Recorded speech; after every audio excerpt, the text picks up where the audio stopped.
Can I jump in there? Because that's exactly my big challenge at the moment. Yes. I am completely connected with well-being. Yes. My grid is one of well-being, but then I can be very chirpy and frisky on my bike, and all of a sudden somebody crosses my way, he rings his bell, I get shocked, I look at him, and then I get this wave of aggression over me. And then I'm thinking later, I manifested this. So my grid is not as stable, or is there? That's what I was trying to ask before. Is then this older grid still active in my vibration, jumping in, taking over? Why is that happening? And then I got somebody who burglarized my home, stole my iPad, which is my manifestation of abundance, and I love it so much, and I don't have it right now. But then this iPad was iPad 2, and I really wanted the new one. And just before this burglarization happened, I am getting a free new iPad. And then I'm thinking, what am I going to do with this new iPad? Should I sell that? So what I'm trying to tell you is like, I really wanted this new iPad, but I did not want to get rid of my old iPad by getting burglarized. But what's in my grid that caused this burglarization of my house? Is that maybe my unsafe feeling of my body when I was sick 2 years ago? Is that the old grid of feeling unsafe that manifested itself in my house, which was leaking from the roof, which now has been repaired because so that's all these old grids are still there, and did I not deal with them in a good way, and that's why they're still manifesting? I think that's my question.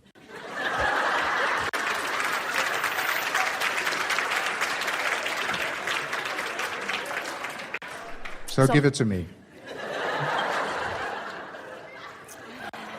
So every thought that has ever been thought still exists. And logically, every thought that you've ever thought, every belief that you've ever concluded, and a belief is just a thought that you keep thinking, is out there vibrating. So let's just for a moment pretend that nothing else in all of the universe exists or is very important right now. Let's just consider you, what you're thinking right now, and what you've been thinking.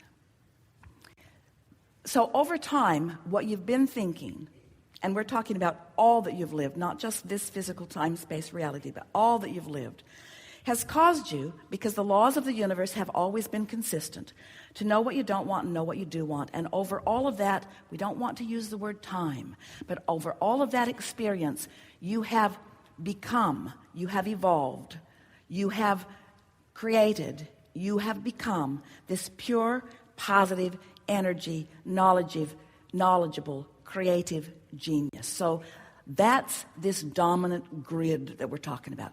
That's the grid of love and worthiness and appreciation. But I get that by default. Sorry. Just stay with us. You're Yes. really gonna understand all of this. Just follow, listen to our words, and try a little bit not to think about something that counters what we're saying. If you'll just follow this train, your perfect question will bring a perfect answer, and everyone will understand the grid in a powerful way. So through all that you've lived, this pure positive you, who you will meet fully again, who you will be fully and only again for a while when you croak, this pure positive energy being has been in the state of evolution, and it is, we're just going to throw this in, it might cause a little ripple in the ethers, it is actually what humans want to call God. That's what that powerful becoming of you is. So now we're leaving everyone else out of it. It's just you in your physical body now and what you're thinking. So over time, you've had a lot of experiences. You've had encounters that were aggressive. You've had encounters that were delicious. You've had all kinds of different experiences, and each one of those experiences established a vibrational pattern that still exists. But the question is, it's sort of like creating television channels or television programs that once you've created them, they're on an endless loop. So they're out there always playing, and at any time you could get your DVR tuned into it, and you could go back and watch it again if you want to. And we would encourage you to go back and watch the ones that were really pleasing, and never go back and watch the ones again that aren't pleasing, but for different reasons you watch the ones that aren't pleasing too. Sometimes you just like the drama of things. But so all of those things that you've ever lived, you have the potential of watching them again. And every time you do, now, so those were individual experiences that you could go back and tune into. Here's this really wonderful programming, which we came to call the vortex, which is sort of like your favorites list. It's where you put everything that you are. It's there in a holding pattern. And the source within you, who has been there with you every step of the way, has been holding the good stuff and holding the good stuff and beaming it to you, giving you this powerful megawatt signal that you can tune into if you want to. So it's always a little interesting to us that with this powerful signal going on, that any of those others would be of interest to you at all. But law of attraction is the reason that they are. So someone comes across your path, and for a moment, let's not talk about how that even happened. Let's just accept that something was going on, and so you were close enough to the vibrational vicinity of it that someone crossed your path in that way. And in your attention to that, it caused an activation of something else that had happened out there, not what was going on in your grid. So the answer to your question, did I attract it? Yes, you did. Was it asserting itself into your experience? No, it wasn't. It just means that those practiced thoughts are still current or active enough that it was easy for you to access that. Now so as we talked about the vortex. But is there a delete program? Wait for a little bit. Okay. No delete program. Okay. You can't, there is no exclusion in the universe. You can't, but you can. So imagine that everything that you've lived is just this giant hard drive, and it's all there, but you don't know it, and so you're just sort of sloppily pushing buttons, and so things are turning up, and you're saying, "Oh, don't like that, don't like that, don't like that." And here's Abraham saying, "Be more deliberate, learn your controls, pay a little more attention to what you're doing." But it's not about manifestation. Even our analogies and parables bring you into this place of wanting to make it all manifestational, when what we're really wanting you to do is make it a vibrational journey, make it an emotional journey. So let's say that happens. Somebody crosses your path and you feel that old discomfort rise within you. And you're bothered that it does because you thought you were past it. Well, the good news is you have awareness that you're not past it.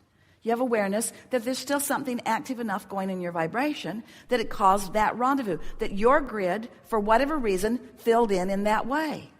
Now, this is the thing that we so want you to hear. If you freak out and come to the conclusion, something's wrong with me, otherwise that grid would not have filled in that way, you're misusing the contrast of the universe. If instead you feel it and you say, no, what I don't want, what is it I do want? I'm seeking more harmony. I want the world to be a nicer place. I'm out here wanting to revel in the beauty of this time-space reality. As you take that moment to identify what you do want, or it's usually easier later, when a grid's filling in, there's enough momentum that sometimes you just have to sort of ride it out. But next time you sit to meditate or to contemplate or to have a conversation with a friend like us, you can come to the awareness, you can come to a clearer determination.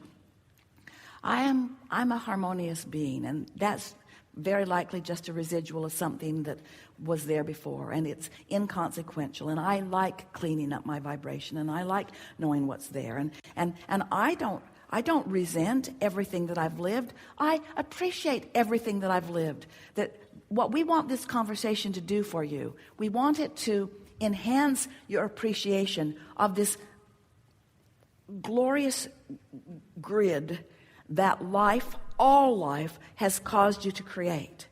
We want you to be aware of that. And we want you to be aware of what other grids are active and their relationship to that.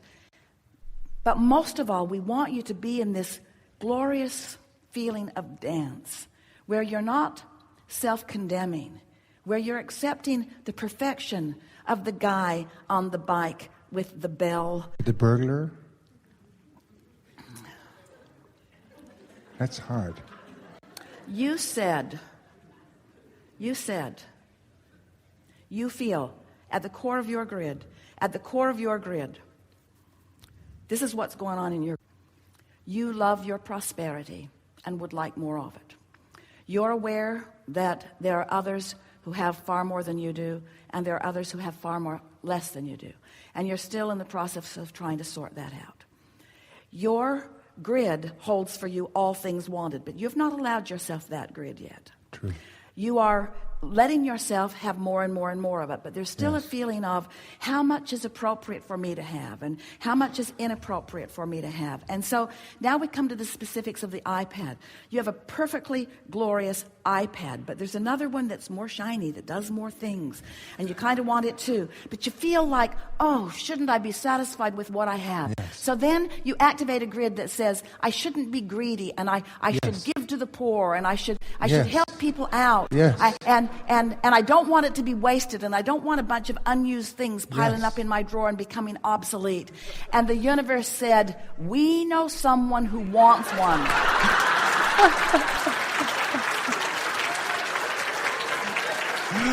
And that's the burglar? Now you've got other grids going on too. You've got this grid about people taking things for nothing. You've got this, in other words, you've got a lot of complicated grids going on out Yes. there. Yes. And the universe, law of attraction, has the ability to satisfy everything that you've got going on. Nothing ever comes to you that isn't a perfect vibrational match to the stuff that you've got going on. So now, you have a new experience. Glory be. A new experience which evokes A new from iPad. which a new experience which evokes new questions from you, which evoke new answers from you. In other words, did anything really go wrong? No. More important, does anything ever go wrong? Is it ever wrong, or is it all just expanded? Is it more? It's just more. The burglary did not throw me out of my vortex or out of my well-being grid, which was really amazing to myself. It happened. I noticed that somebody went into my house. I focused on the next positive thought. The insurance company paid everything back within 3 days. It was amazing.